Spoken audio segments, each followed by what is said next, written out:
Fala pessoal, voltando aí para a gente falar mais um pouco com o Hélio. Espero que estejam todos gostando. Vou chamar o Hélio aqui. Ok, vamos lá. Obrigado, Stefan, João Pedro Cabral, Paulo Franco, Ariel, todo mundo que está aí. Bom, seguindo aqui, para mais um bate-papo, eu queria aproveitar, Hélio, só para... Esqueci de passar uma pergunta do João Aragão, que ele fez para a gente. É, Ele fez a seguinte pergunta: em que ano você voltou ao Brasil para se estabelecer definitivamente? Por que voltou? E quais eram as maiores dificuldades que você encontrou na Europa? E aí o João ressalta: vale lembrar que o Hélio foi responsável pelas minhas primeiras noções que eu tive em relação a trabalho no plano. Meu imenso respeito por esse cavalheiro e cidadão. Bom, eu da França, eu tive uma oferta para trabalhar na Bélgica com o senhor Thierry, que era um proprietário de hotel e representante de Pierre Cardin e tal, e tinha um manejo que era La Chevalerie. Nós falamos aqui um pouco no começo Sim, da live. Eu fui trabalhar lá para treinar as duas filhas dele e desenvolver um pouco o manejo dele, ele tinha 40 costeiras, mas só tinha 20 cavalos. E em pouco tempo lá, nós crescemos, ele encheu as cocheiras e teve que fazer mais 20. Daí o manejo tomou uma dimensão maior, fazia bons concursos, e daí eu fiquei lá até um certo tempo. Quando foi a Olimpíada de Munique, uma das que montava comigo foi a Olimpíada, na equipe da Bélgica. E lá ela conheceu um rapaz, se casou e já mudou o foco dela. Já não era mais montar cavalo, ela já tinha atingido o objetivo. Tinha ido a uma Olimpíada, o pai estava super feliz, o manejo dele estava funcionando muito bem. E eu tive, então, convite para ir para fazer um outro manejo em outro lugar com um rapaz chamado Michel Depré, um belga que está na atividade até hoje. E topamos a empreitada, alugamos um manejo, só que fomos muito infelizes. Na primeira nevasca, o teto do manejo desabou. E quando eu cheguei pela manhã lá, não houve nenhum ferido, não aconteceu nada com o cavalo, mas eu vi aquele panorama, aquele monte de pau e neve e tudo, me deu uma depressão, sabe? Então, minha não é fácil, não é esposa fácil. estava querendo voltar para o Brasil e eu tinha também ofertas daqui do Brasil para trabalhar, então resolvemos voltar. Combinei com o Neco, que já não ia dar mais para continuar na Europa, já tinha também ido para uma temporada só com a Rita e com o Jô, para aquele pessoal, e acabei ficando mais quatro anos e meio, né, entre França e Bélgica. Então voltei e vim trabalhar aqui no Brasil com o Dr. Roberto Marinho, e era eu e o Hipólito Munhoz, o gaúcho, pai do Clóvis, que Claro. trabalhávamos com o Dr. Roberto. E fizemos algumas temporadas boas ali, com bons cavalos e tal, mas depois eu queria mais concursar nessa época. Então, saí para os concursos. Tinha alguns cavalos interessantes e tal, e então essa época aí já foi de 1973 para o João, formar o João. 73, 74, por aí, né? E aí vieram outros projetos, da Fazenda Santana, lá da escuderia Céu, em Juiz de Fora, com Sim, 4 moças que tinham uma fazenda lá, as Web. web, Eu, claro. boas recordações lá, fizemos alguns cavalos lá e tudo. Foi também uma experiência interessante, né? E o Sim. João Aragão, nessa época de 74, por aí, eu acho que ele era bem jovem, o pai dele era muito interessado em que todos os filhos montassem a cavalo, o Zeca, o João, o Ziza, enfim. eram a família... Do cavalo. Era, é. O Eduardo Continentino, ele fez uma pergunta. O cavalo Puma foi importante para você? Esse cavalo foi um dos cavalos que veio da Argentina para São Paulo e acabou vindo para o Rio de Janeiro comigo. Eu, primeiramente, vendi ele para o Pedro... Já vou me lembrar o nome. E depois o Zé Luiz Itajaí comprou para a Cláudia esse cavalo. Mas a Cláudia não tinha ainda muita habilidade para montar esse cavalo. Ela tinha outros cavalos, tinha o Marsol, que era um cavalo mais fácil e tudo, muito guerreiro, e eu então competia com o Puma. Competia com o Puma e fiz boas provas e tal, mas era um cavalo que tinha muito comprido, tinha uma coluna meio difícil, ele não basculava bem, e eu tinha que fazer umas acrobacias, mas acabou ficando competitivo numa certa altura, né? Não era um cavalo de 1,50, 1,60, não era. Mas era regular em provas de 1,35 até 1,40, ele podia fazer bem. Não, tá entendido, tá respondido. O Sérgio Augusto Rodrigues, nosso grande amigo alfinete, também mandou a pergunta falando: querido mestre, você foi meu professor quando fui bicampeão carioca e brasileiro montando um cavalo que me foi vendido por você. Pergunto a você, de onde veio o cavalo Urânio? Urânio se chamava Lázaro, da fronteira da Argentina, lá perto de Uruguaiana. Era de um militar, e nessas idas à Argentina e buscando cavalos, eu encontrei esse cavalo, chamava-se Lázaro. Veio para cá, para o Brasil, e eu tinha prometido ao pai do alfinete, do Sérgio, que se ele quisesse ser campeão, ele tinha que comprar um cavalo que eu ia indicar para ele. Eu já tinha o cavalo em vista. Foi apenas o cavalo chegar, o alfinete montar, e foi campeão carioca e eu acho que carioca e brasileiro, no mesmo Foi. ano. Ele falou. Incrível. Cavalo Urânio, é isso mesmo. Isso aí. Urânio. O João Pedro Cabral perguntou qual foi o grande prêmio mais difícil que você saltou e por quê? Difícil de saltar. Quando era muito difícil, como eu não tinha as armas que precisavam, eu me escusava, né? Sim. Cheguei a fazer alguns grandes prêmios, sim. Eu fiz um grande prêmio com um cavalo emprestado de última hora em Versailles, que era o cavalo do Hubert Parrot. Ele, o proprietário do cavalo, não chegou para o concurso e ele perguntou: você quer montar esse cavalo? Eu subi e tirei terceiro lugar num grande prêmio difícil, num clube que não era clube, era um, um evento ao lado do Palácio de Versailles. Eu guardei isso muito bem. O cavalo se chamava Champagnat e foi um grande prêmio difícil e eles ficaram impressionados também com a minha performance nesse grande prêmio. Depois, Grande Prêmio de Lisboa, que eu tirei segundo lugar e poucos zeros, ganhou o Paul Weyer, um cavalo chamado Wolf, e eu competi nessa prova, foi no ano de 72, com esse cavalo chamado Flipper, e que depois foi para a Olimpíada, né?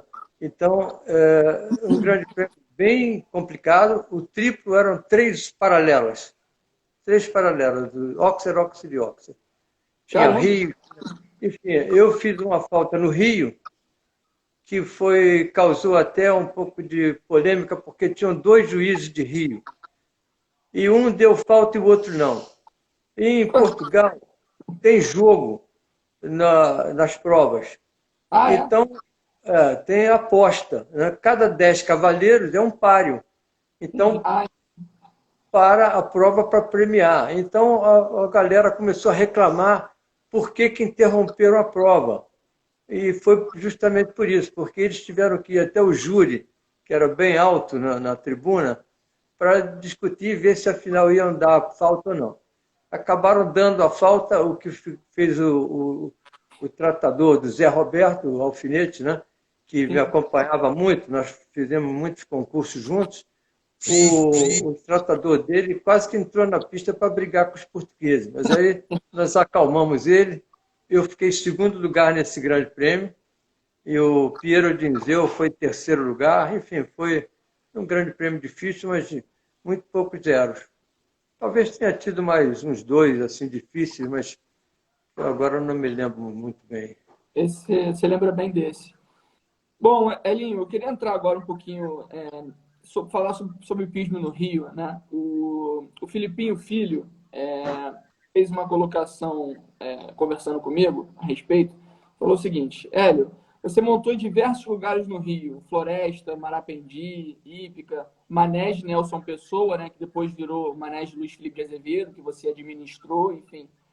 Ele pediu para você contar um pouquinho a história do desenvolvimento do hipismo no Rio através desses manejes e dos lugares que você deu aula. A gente fazer começar a entrar nesse assunto aqui do hipismo do Rio, que muita gente perguntou sobre isso. Muito bem. Antes dos anos 80, tipo 76, por aí, o senhor Oi Tiong era o proprietário daquelas terras ali perto do onde é o Barra Shopping hoje. Ali foi construído o Novo Leblon, Nova Ipanema, tudo pela empresa dele, era Esta S.A. Então, ele tinha que usar uma área como lazer, esporte, lazer. Então, criou o Clube Marapendi. E me convidou para ser o diretor lá nessa época. Então, eu fiz o primeiro estatuto do Marapendi, foi feito por mim com o auxílio do Ronaldo Duncan, era o advogado da Ípica, muito amigo meu, e então me ajudou e nós fizemos esse estatuto. O Marapendi cresceu, chegou a ter 400 e poucas cocheiras, e o clube era super agradável. Vinha gente de Petrópolis para saltar as provas do Marapendi e cresceu demais. Tinha já 2 pistas, já estavam fazendo pista de grama. Lá teve a presença de governadores, de general Figueiredo teve presente, entendeu? Teve ótimas competições. Foi inaugurado no Marapendi o primeiro painel eletrônico do Brasil, feito na PUC, pelo Heraldo e por um grupo de engenheiros da PUC. Então, o Marapendi era uma força, porque o Marapendi acabou sendo fornecedor de cavaleiros e de sócios para a Ípica. Seu pai era do Marapendi. Verdade, Foi verdade. da Ípica. Rodrigo Lima, cavaleiraço da Ípica, iniciou no Marapendi comigo. Os Mesquita, Tiago e Lucas, começaram no Marapendi, hoje são estrelas da Ípica. Enfim, e aí o Floresta era um clube menor, não tinha possibilidade de crescer mais, porque ele era muito bem localizado no meio de um bosque, de uma mata, um lugar maravilhoso para os cavalos, com água mineral, mas era pequeno, não podia crescer mais. Então veio o Manege Nelson Pessoa, iniciativa do Marcelo Pereira, amigo do Neco e tudo, com o Décio Lefebvre, compraram essa área aqui na Vargem Grande e fizeram esse Manege Nelson Pessoa, que depois foi vendido para o Felipe Azevedo e passou adiante para outros e tal. E os clubes eram assim. Daí apareceram outros pequenos manejes, entendeu? Eu mesmo fiz minha casa, que eu moro até hoje, 7 cocheiras, uma pequena pista, onde dá para não ter uma grande escola, mas ter alguns cavalos para iniciante, para fazer cavalos, me atendeu muito bem. Marcelinho Tia Wagner morou comigo aqui em casa 4 anos. Fizemos vários cavalos aqui. Entendeu? Cavalos que ele passou a competir de um nível para um nível superior, que foram iniciados aqui em casa. Enfim, o Rio de Janeiro tem sofrido essas coisas. Às vezes está em alta, às vezes está em baixa, né? É complexo esse tema. Agora não está numa fase muito boa, porque já apareceu também o Círculo Militar, lá em perto da Escola de Equitação, em Deodoro, tem o clube, né, Círculo Militar, Semipolo. O Semipolo, Semipolo, semipolo, semipolo. hoje é um lugar que tem vários cavaleiros, está crescendo, está melhorando, atingiu uma parte da Barra e da Zona Norte que foram montar no Semipolo. Lá tem a orientação do Peçanha e de outros ex-militares, entendeu? Então, funciona. E aqui a hípica Marapendi fechou, entendeu? E foi nessa época que eu tive 13 anos fora, começou a cair um pouco o nível da equitação, não da equitação técnica, mas dos clubes do Rio de Janeiro. Eu vejo muito que o Marapendi, né, e esses clubes menores serviam bastante de, vamos dizer, alimentavam a hípica, né, de futuros alunos, futuros cavaleiros, até mesmo os cavaleiros do Marapendi. E aí, quando você corta o Marapendi, você acaba que diminui um pouco esse volume. E além do mais, a hípica é muito caro também para a pessoa começar a montar ali. E querendo ou não, assusta, né, Linho? A gente sabe que assusta ali, você chegar na hípica, você cair ali na hípica no meio daquele pessoal assim, se você não tem uma base boa, assusta, né? O Marapendi tinha o foco era esse, ter uma boa escola, que começou como Tenente Portilho, ficou conhecido, ele era um ex-militar, sargento, mas que tinha uma boa didática para informar os alunos de como proceder, aluno iniciante, era muito paciente e fez um muito bom trabalho lá. Eu desenvolvi com os arquitetos que eram da ESTA para fazer tribunas e vestiários e tudo mais adequado, e lá nós formamos uma equipe do Marapendi. Era eu, a Rita e o Gerson. Depois incorporamos o Felipe Azevedo, que montou antes no Floresta também, e foi para o Marapendi. E depois trouxemos o doutor Aldifas para fazer parte de júri e tudo, que ele era um locutor bom e presidente de júri, e foi muito útil essa época do Marapendi. E forneceu uma quantidade de cavaleiros e sócios, gente que saía da Barra para ir morar mais para a Zona Sul, né? E foi para a hípica. Eu também atribuo muito também a falta de, talvez, no hipismo no Rio, a gente também faltar um pouquinho venerar os nossos ídolos, né? Enfim, você, o Felipe, por exemplo, que assim na minha concepção não consigo entender o fato do Felipe não ter um título da hípica, isso para mim, eu queria até ver a sua opinião sobre isso, mas eu vejo que falta um pouquinho isso dos nossos ídolos, quem fez pelo esporte, falta um pouquinho desse reconhecimento. Para mim, você e o Felipe são dois exemplos claros disso, Elinho, que a gente está no hipismo no Rio, que está decaindo cada vez mais, e a gente não chama as grandes referências para o nosso lado, né? O Felipe, para mim, também é um foco, né? Ele é um excelente cavaleiro, eu sou admirador dele, sou amigo dele, e principalmente porque fui um dos responsáveis pela mãe dele deixar ele ser cavaleiro, porque a dona Nancy não era contra. E quando eu vim da Europa, ela me levou lá na rua Domingos Ferreira, em Copacabana, e me fez a pergunta: você acha que ele pode ser bem-sucedido? E eu, para descontentamento dela, fui a favor dele. E está aí o Felipe, 2 medalhas de bronze, campeão em tantos torneios, e sempre dentro do temperamento dele. Esse é o Felipe, entendeu? E ninguém vai mudar, mas ele é o que ele é. E está aí a família, já na 3ª geração, e eu admiro todos. O Felipe, os 2 filhos e agora o neto também, né? Brilhante. Sou fã do neto. Mas então temos que aguardar e ver. O Rio de Janeiro também teve muitos patrocínios que eram do próprio meio. Então, eu era amigo do dono da Chozil, era uma imobiliária. Ele patrocinou concursos. O Geraldo Sá era amigo do pessoal e fazia seguros da empresa dele com o pessoal da Sul-América. Sul-América patrocinou uma quantidade de concursos. Em São Paulo, o doutor Almuli era presidente do Banco Safra, patrocinou uma quantidade de torneios Safra.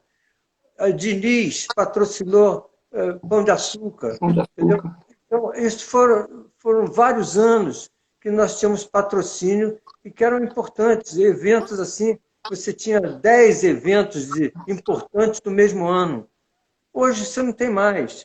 Hoje tem o aniversário da Hípica, troféu Roberto Marinho e tal, mas tem muito pouca gente querendo colaborar com isso. O Heraldo é um especialista em recursos, né? Consegue fazer isso muito bem, mas assim mesmo encontra dificuldade. É a situação do país, não tem muita gente no governo mais ligado ao hipismo, né? Como tinha antigamente Gerdau, o doutor Marco Valmendes, o próprio Andrade Gutierrez, o Zé Maurício, o Bicalho Dias, da Andrade Gutierrez, essa gente toda, presidente Figueiredo, que gostava de cavalo, tudo isso aí veio somar. E o Rio de Janeiro era também uma atração, porque é um lugar bonito e tal, e tinha vários clubes.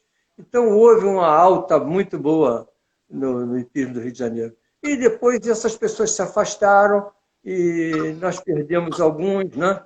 Ainda seguimos com o Gerdau e alguns, mas caiu muito. E isso sofreu, o Rio de Janeiro sofreu muito essa queda. São Paulo nem tanto, porque São Paulo tem um interior fortíssimo. O hipismo no interior de São Paulo é grande, porque houve lá a BIR e houve outros focos que levou São Paulo a ser uma potência hoje na equitação. Ribeirão Preto, Campinas, enfim, uma quantidade de cavalos, de cidades que têm vida hípica, né? Sim, sim. Rio Claro, Ribeirão Preto, Rio Preto, enfim. Santos tinha, muitos anos atrás, um clube muito bom. Nós íamos do Rio de Janeiro competir no Clube Hípico de Santos. Lá era o Galeno Malfatti, essa família Malfatti, eles eram desse clube. Era espetacular, era delicioso ir até Santos e saltar. Você ia pela praia ou então ia pela Dutra, chegava em Santos e passava uma semana agradável lá com bons concursos.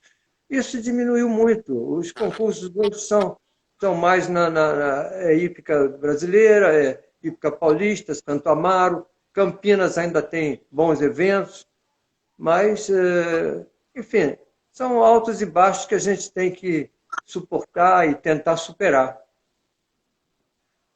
E ainda com certeza, acho que o interior de São Paulo é muito forte, enfim, São Paulo tá bem na frente. E o Chiquinho Azevedo, complementando essa pergunta sobre o hipismo no Rio, ele queria saber qual é a sua sugestão, Elinho, para que o hipismo no Rio melhore, né, desenvolva. Talvez uma consciência do presidente da hípica, dos novos diretores, entendeu? Porque a hípica tem que ser a viga mestra, né? Clube mais bonito, clube na beira da lagoa, na zona formidável que é a Lagoa Rodrigo de Freitas, enfim. Agora tem que haver um processo de mudança, não pode ser o quintal só das pessoas mais bem favorecidas nos negócios. A hípica tem que ter, eu vou te dar um exemplo, a hípica de Campinas tem 7 mil sócios e tem 15 mil frequentadores. Por quê? Eles uniram o hipismo aos outros esportes. Então tem competição de tênis que o cavaleiro ou a família do cavaleiro vai assistir. Tem competição de natação e vice-versa. Eles fazem um jogo entre os esportes, entendeu? Formam uma equipe que é um cavaleiro, um tenista, um nadador e um menino que joga futebol. Então isso deu um ambiente ao clube e o clube tem 15 mil sócios. Filho de sócio só paga meia prestação depois de 20 e tantos anos, só depois que ele tem benefícios na universidade, uma quantidade de coisas que tem que ser criado pelos dirigentes novos, presidente, vice-presidente. não pode ficar na hípica só repetindo o que estava acontecendo. Tem que surgir novas ideias, entendeu? Fiscalização, organização. E nós temos gente capacitada para fazer isso. Agora, tem que arregaçar a manga e trabalhar. Esse é o que eu vejo que pode melhorar o hipismo no Rio de Janeiro. E falta um pouquinho também, no meu modo de entender, um pouquinho mais de engajamento da federação, né, Elinho? Acho que falta um pouco mais desse trabalho, um pouco mais, enfim, desse desenvolvimento. Não sei o que você pensa a respeito disso, mas na minha visão, falta um pouquinho mais dessa, acho que é vontade, né, de tentar se reinventar o hipismo do Rio de Janeiro. Quando eu fui embora daqui do Brasil para a América Central, a federação estava num nível bom, a confederação, a federação, funcionava a hípica, funcionavam coordenados. Aí depois houve uma série de problemas. O presidente da federação se retirou, assumiu o Ibsen.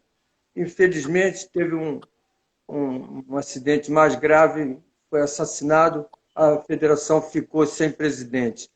E tudo isso aí foi prejudicando o andamento da estrutura, né? Até que o Pedro Valente assumiu e levantou um pouco a hípica, levantou um pouco a federação, fez bons concursos, conseguiu patrocinadores e tal, e a coisa parecia que estava tomando outro caminho. Eu não estava aqui nessa época, mas depois, quando o Rodolfo assumiu, fez um primeiro ano regular, mas depois Rodolfo ficou doente. Rodolfo, ano passado, teve enfermo meses. Heraldo também. Heraldo, nós fizemos grupo de reza para ajudar o Heraldo, porque ele estava... Nós íamos perder o Heraldo. Entendeu? Então, nós estávamos com pouca direção na federação. Então, deu uma caída e agora tem que entrar alguém, e muita gente não queria assumir, sabe? Tem muita gente que fizeram propostas e tal, pega a federação, tal, mas depois do Pedro, quase ninguém quis mais assumir a federação. E então houve realmente uma caída. Heraldo luta para conseguir recursos, porque já não temos mais os patrocínios que tinha antes. A Lúcia Faria é diretora de eventos, diretora técnica, tenta desenvolver da melhor maneira possível. E o Marcos Batista chegou a ser da federação, mas foi para fora do Brasil, né? E por aí foi. Vamos tentar levar esse barco para águas serenas, né? Porque estamos na tempestade. Tá difícil, tá bem difícil. Eli, eu vou fazer mais uma pergunta aqui. A gente está chegando quase perto da hora que a gente combinou. Eu vou fazer a pergunta aqui do Fábio Leivas. Hélio, você pensa em pegar a federação? Olha, eu atualmente estou pensando em... Tenho convite para ir para fora. Nelson e outros amigos lá da Europa estão me convidando. E eu apenas melhore essa crise aqui de vírus e tal, eu estou pensando em ir para lá. Eu voltei para o Brasil com o foco aqui de realizar no meu manege uma venda que seria... Porque aqui cresceu muito na minha redondeza. Sim. Mas o mercado caiu, entendeu? Então, perdi a oportunidade quando estava em alta, e agora, então, é melhor eu esperar mais um pouco. Enquanto eu puder, então, eu vou para fora ou vou buscar alguma coisa comercial diferente de cavalos, porque, não sei, talvez tenha São Paulo, tenha me tentado, tem alguns convites para ir para São Paulo, por intermédio lá da hípica do Vitinho e do Ricardo Coelho, sabe, outros manejos da periferia de São Paulo. Então, estou pensando, não tenho um plano ainda definitivo. E E é o que o pessoal aqui está comentando, né? O Fábio, o Chiquinho Azevedo, que é uma pena. É mais um que se vai do Rio, né? Mais um que se vai para fora, tendo em vista que o Rio, enfim, não aproveita aqui. Então, você está vendo você aí, possivelmente vai nos deixar, vai sair aqui do Rio, vai para fora, enfim, vai tentar outros projetos. Elinho, Ainda, não, diga lá, desculpa. ainda respondendo ao Fábio, é, é delicado a questão, porque eu sendo profissional de equitação, de treinador, armador de pista, como presidente da federação, eu vou perder meu ganha-pão, né? Sim, Não posso interferir em querer ser dono dos concursos, armar todos os concursos. Eu não sou. A Hípica é um clube, não é um lugar particular. A federação é uma entidade que tem que atender a vários clubes, a vários cavaleiros e tal. Então, é complicado. Ser diretor ou diretor técnico, eu fui da confederação com vários presidentes. Fui com o Geraldo Sá, fui com Paulo Gama, foi um excelente presidente da confederação.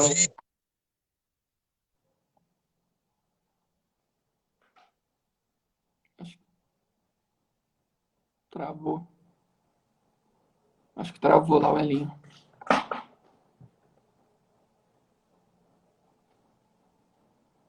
Tá travado para vocês também, gente? Acho que.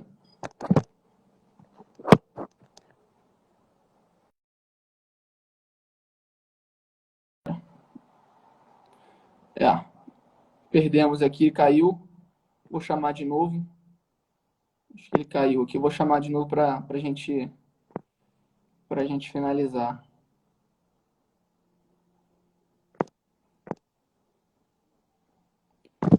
Deixa eu só esperar ele voltar.